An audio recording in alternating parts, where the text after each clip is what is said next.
Hello बच्चों, तो आज हम लोग स्टार्ट करने वाले इम्यूनिटी। इम्यूनिटी के बारे में पढ़ेंगे। तो इम्यूनिटी है human body has a tendency to resistance the invading agent bacteria virus even foreign tissues from others. देखो हमारी जो शरीर में होती है वो रोग के प्रतिरोधक क्षमता, जैसे कहते हैं व्याधि क्षमता, ठीक है। कोई भी अगर फॉरेन चीज़ हमारे बॉडी के अंदर जाती है, कोई भी बैक्टीरिया है, वायरस है, या किसी का टिश्यू भी अगर अंदर जाता है, तो हमारा शरीर उसके प्रति लड़ने के लिए तैयार रहता है, ठीक है। उसे ही इम्यूनिटी कहते हैं। इम्यूनिटी के दो टाइप्स होते हैं, इन्नेट इम्यूनिटी और एक्वायर्ड इम्यूनिटी। इन्नेट जो होती है उसे नेचुरल इम्यूनिटी कहते हैं, कॉन्जेनाइटल या नॉन स्पेसिफिक इम्यूनिटी के भी नाम से जाना जाता है, ठीक है। एक्वायर्ड इम्यूनिटी को स्पेसिफिक इम्यूनिटी, अडैप्टिव इम्यूनिटी भी कहा जाता है, ठीक है।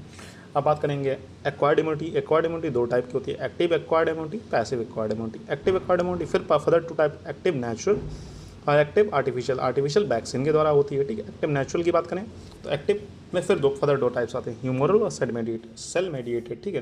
ह्यूमोरल में आ जाती हैं एंटीबॉडीज, आते हैं टी सेल्स, सेल मेडिएटेड, ठीक है, रोग होने के बाद आते काम करते हैं।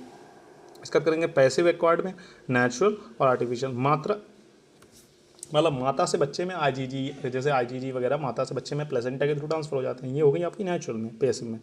फैशन में artificial serum derivated from animal, जैसे किसी घोड़े को इंजेक्शन लगा के उससे वो सीरम वगैरह निकाला रोग प्रतिरोधक वाला और फिर वो पर्सन में इंजेक्ट कर दिया।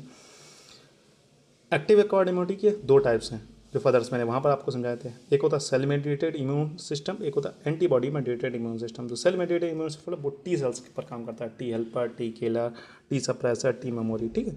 और जो एंटीबॉडी होता है उसमें IgG, IgA, IgM, IgD, IgE वहाँ पर काम करता है, ठीक है बच्चों। फिर मिलते हैं नेक्स्ट लेक्चर में, तब तक के लिए हैव अ नाइस डे।